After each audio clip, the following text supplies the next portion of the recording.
The chill from the air-conditioned room had just settled beneath the board executive's cold stares. The room, silent, already had its intentions spoken out. The media was out for blood following Alex Reid's comments, which caused the Golden Age Network's ratings to drop to the lowest numbers since its return to the spotlights. His comments during the live broadcast with Karoline Leavitt, the White House press secretary, had brewed hate toward him and made him more popular as one of the major liberal media figures who was against conservative women in politics. As a host during the Progressive Hour live broadcast, Alex said, "You don't strike me as a natural political force, which might explain why you lost to the Democratic incumbent Chris Pappas. Perhaps you're a puppet for someone else who seems to control all you do and manage your failed efforts. Also, how does the White House press secretary dress this way? This dress sense of yours certainly doesn't look inspiring in any way." The comment caused heated debates across political spectrums on social media, as Karolina's supporters saw the comment as another of one of the major liberal media figures attempting to dishonor conservative women through personal attacks rather than policy-based arguments. Hashtags #CancelTheProgressiveHour, #AlexReid had gained popularity with over 100,000 mentions on X, Facebook, and Instagram, including major highlights from conservative commentators who rallied around Leavitt, praising her resilience and calling for a greater level of civility in political discourse. Alex Reid, a lanky young man with an easygoing personality and quiet confidence right about him, stands out effortlessly in any crowd. Alex wasn't always like this. Growing up, he always wanted to be a reporter, but lacked self-confidence. Alex always gave in to his fears of what others thought about him. He was always laughed at and bullied in school because back then he wore teeth braces. He couldn't speak for himself and always had one health challenge or another. Not to mention that he was from a low-class family who had to work more than 2 jobs to make ends meet for him and his siblings. Maxwell, Alex's dad, was a handyman who worked at a supermarket and carried out his handyman business wherever he was needed while managing his small farm to make sure they had a few things in the house and never had to buy them from outside just to save cost. Chloe, Alex's mom, worked as a cleaner for several hotels and business organizations, and in her free time, served as an auxiliary nurse in any hospital looking for an extra hand in handling things. Maxwell Jr., Alex's elder brother, was in college and never at home because he was also trying to support himself in school without being a problem or a bother to his folks, leaving them the chance to face his younger siblings, Alex and Jane. One of Alex's top bullies was Karoline Leavitt, who verbally bullied him and made him a laughingstock in class, all because she was popular and from a well-to-do family who would always go as far as cover up her misdeeds and make her look superior to many other kids. Karolina would always talk down on Alex at every chance she got. No one could ever understand her problem with Alex, but they never cared to ask because no one wanted to get on her nerves or bad side. They would definitely regret it and also face the same situation as Alex. Alex joined the school press team to build confidence and learn to talk in public. All was going well until Karolina also joined the team. This made her a star in school, and Alex fell back into the shadows. Having been in the shadows to avoid being humiliated, Alex got to learn about his bullies, and that was their insecurities. Everyone had them, and for his bullies, showing their insecurities would show that they were weak too, just like him. There was always that big but, which was his fear and lack of confidence. One day, Karolina made fun of how she and her family visited a restaurant in town, and guess who was the cleaner there? Alex's mom. She talked about how she intentionally messed up the toilet floors so Alex's mom would have difficulty cleaning it. This made Alex so sad that he began to cry in class and was laughed at. As a result, he ran out of class to the toilet to cry his heart out. "What did I do to deserve all this?" Alex said while running to the toilet. He cried till the close of school that day and didn't leave the toilet despite being asked to by his teacher. But that was not enough to make Alex budge. That afternoon, his parents couldn't pick him up because they had to work, and his brother was free, so Maxwell Jr. was called to the rescue to pick him up from school. Apart from his parents having to work, they were informed by the school about what happened and how broken Alex was. The school also said they didn't know whose child was responsible for that situation, but they would find out. Alex's parents knew that was a lie, but couldn't fight back at the Leavitt family because they were outmatched and outclassed. They knew how Alex felt. That was why they asked Maxwell Jr. to pick Alex up from school. He was the only one who could help Alex, since he had had similar incidents in school. However, Maxwell Jr.'s fist solved the issue, which got him into a lot of trouble in high school. They prayed Alex wouldn't follow suit because he didn't have the kind of body his brother had. Maxwell Jr. had always been one with much flesh from birth, but Alex, on the other hand, had always been lanky. Maxwell Jr. met Alex in the toilet, weak and out of breath from crying, and was very furious. But he didn't react. He picked up his brother in his arms, got Alex's bag from the school security, then headed to the old pickup truck he drove whenever he was in town. He took Alex to one of his favorite diners in the area. He got a burger and strawberry milkshake for Alex while he just sat there and watched him eat weakly. He was in pain and wished he could help Alex, but he couldn't, as this was a fight Alex had to win on his own. Alex, after eating, looked up at his older brother with gratitude and tears in his eyes, and said, Thank you, Max. Maxwell Jr. smiled and patted Alex on the head. You can always call me to talk about whatever you are going through, you know. I might not be the best elder brother, but I would always have your back, because you would always be my baby brother, Maxwell Jr. replied. His words cut deep into Alex, and with tears in Alex's eyes, he told his older brother all that happened that day in school, and all he had to face in school from bullies. Maxwell Jr. knew what that was like, so he pulled Alex closer to him, hugging him tight and stroking his head. You are smart, Alex. I have always known you to be smart, and that has always been your advantage over others. You see and know what other people do not know or notice. That is how you bridge the gap and stop all this from ever happening to you or anyone else again, Maxwell Jr. said to Alex. Those words opened something inside Alex. It was as if a different him was born. He had enough of being told to endure and swallow everything that was done to him. Alex then told Maxwell Jr.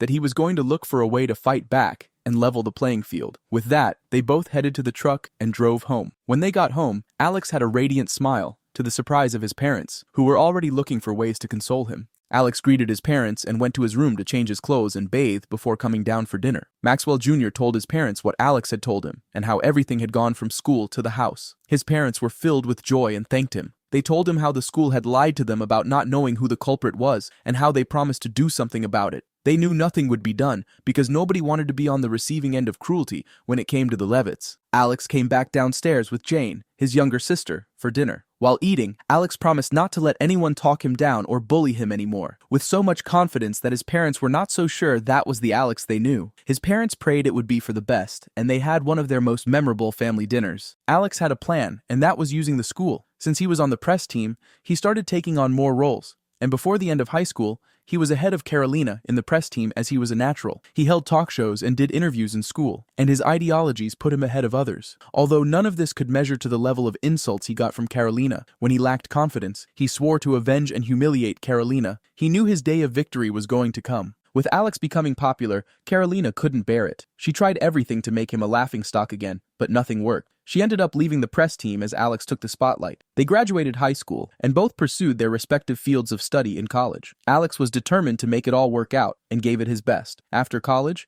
he got a job and started his career. Everything was going on smoothly. He could only thank his brother for that one moment in his life that helped change him for good. From being part of a press team, he moved on to becoming a team lead, and not long after, he made waves in the industry. Things had changed for the better. His family was doing okay, and he was also doing well for himself. He had his apartment, a car, and a good job. What could go wrong? He thought to himself. Before long, Alex was already a TV host for the company he worked for, one of the youngest in history. His dreams were coming to fruition. He was so glad things were finally working out for him. One beautiful evening while he was off work, he got a call. It was not from someone he knew. He thought it was probably a mistake or something, when his phone rang again. This time, he would answer and find out who it was. Hello? A voice came from the other end of the phone. Yeah, hello, who is this, please? Alex asked politely. Sorry, pardon my manners. I'm Maya Gladwell by name, and I hope I am on to Alex Reed, came the voice again from the other side of the phone. Yes, you are, Alex replied. She asked if they could meet somewhere and talk. Alex was hesitant but didn't refuse, as he rarely got calls from people he didn't know, and he thought it could be an opportunity. Well, he wasn't wrong about that part. They met the following day, and Maya talked about how she had followed his career from his first job. This intrigued Alex, but he wanted to know what made him so special and deserving of that follow-up. Maya told him that she had once come across one of his applications to host a liberal TV show some time ago when she worked at a prominent TV station. She asked him how he would feel if she could make his proposals come to reality. Alex was happy, but knew there was a catch, so he asked what the catch was, and she told him he would have to make her his producer. Alex was okay with it, because it would be one of his dreams coming true. She told Alex of the chance at Golden Age TV, explaining in detail how the TV was looking to boost its ratings, and how she already secured him a chance to host his liberal TV show. The Progressive Hour, that's the name of the show, Alex said, with so much joy, as he stood up from his seat and rushed Maya, picking her from her seat and hugging her tight. Thank you so much, Maya, he said, as he let go of her gradually. Maya could feel the genuine joy in his voice, and that was the beginning of a wonderful friendship. Everything Maya said started happening, as she told him they would, and Golden Age TV gave Alex a shot to prove himself. Golden Age TV had lost much of its ratings over the years, taking them from 5 stars to a TV station struggling to become 1 star. However, all that changed when the liberal TV show, The Progressive Hour, by Alex Reed came in. The Progressive Hour had become popular in under a month, and people were talking about it.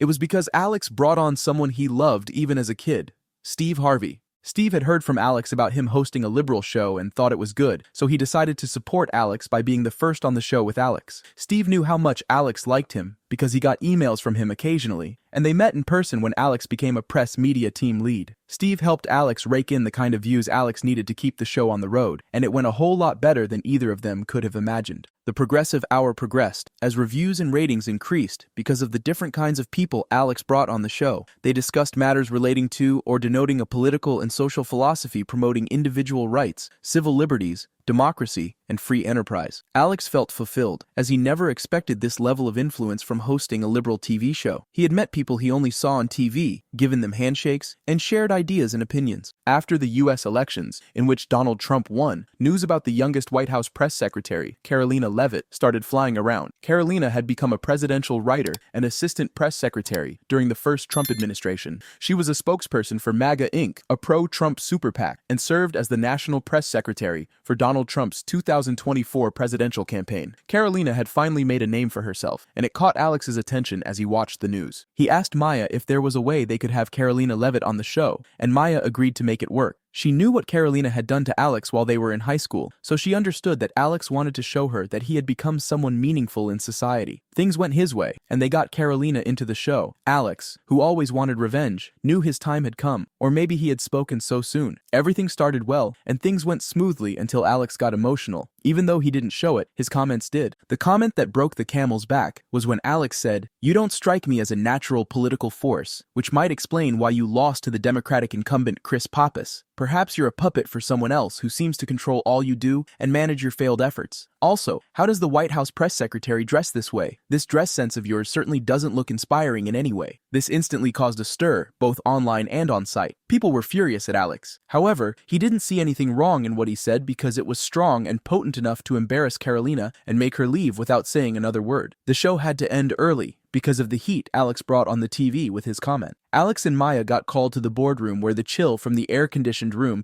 had just settled beneath the board executive's cold stares. The room, silent, already had its intentions spoken out. The media was out for blood following Alex Reed's comments, which caused the Golden Age Network's ratings to drop to its lowest numbers since its return to the spotlights. "I didn't mean to insult Miss Karoline," Alex said with his voice cutting into the silence of the room. A few seconds of silence followed before Alex again said, "I had only shared my thoughts, which is one of the major reasons people like to watch us." "The ratings don't agree with what you just said," a deep voice retorted from the back of the room. It was the chief executive of the board. "I'm afraid your thoughts were more emotional and spiteful than honest. That's why we're all here. A press statement for damage control distancing you from the organization has been released." A young woman a few seats from Alex cut in. "What does that mean?" Alex requested with a show of confidence that only succeeded in making his mind worried as he thought about what the board's executive could decide and how it would affect the show. "You're fired!" The baritone voice harshly interrupted everyone else's thoughts on how to offer a soothing conclusion to the tension. "What?" Alex shouted in disbelief and shock. "I'm canceling the show and firing you. Pick your things and security will escort you out of the building," the voice concluded with a definite sense of finality. Alex, evidently shocked by the verdict, remained in the room for a few minutes as the executives walked out. He looked around the room to see if a member of the audience was still waiting around to laugh over this embarrassment. By the next morning, things got worse. Advertisers pulled their sponsorships, and multiple guests canceled their upcoming appearances on the show. Alex took to his social media handles and said, "I deeply regret my comments about Karoline Leavitt. While I disagree with her politics, I should have focused on policy instead of making personal remarks. Women in politics deserve to be treated with respect. I take full responsibility and will do better." However, the deed had been done, and the damage couldn't be reversed. The board made a brief but official statement to the press members to finalize that Alex was out and no longer a part of the TV. They went on further to add that the show was canceled. At the moment of the press release, Alex was at a bar drowning in drinks. The announcement sobered him up enough to leave the bar and head home. His career had gone down the drain, all because of just one comment. Alex entered his apartment and lay on the floor in his living room. Tears rolled down his eyes as he didn't expect things to go this way. His phone rang. He checked to see who was calling, but couldn't cause. He struggled with tears, and they were not allowing him to see his phone screen. By the second ring, he picked up the call, and it was Maya. "I'm at your door. Come open up," she said. Alex stood up and hurriedly went to open the door. Maya pushed her way inside the half-open door, carrying a pack of cheap beer and a bag of fast food. "You look like hell," she said, dropping the items before sitting on the couch. "Nice to see you too," Alex replied, wiping his tears.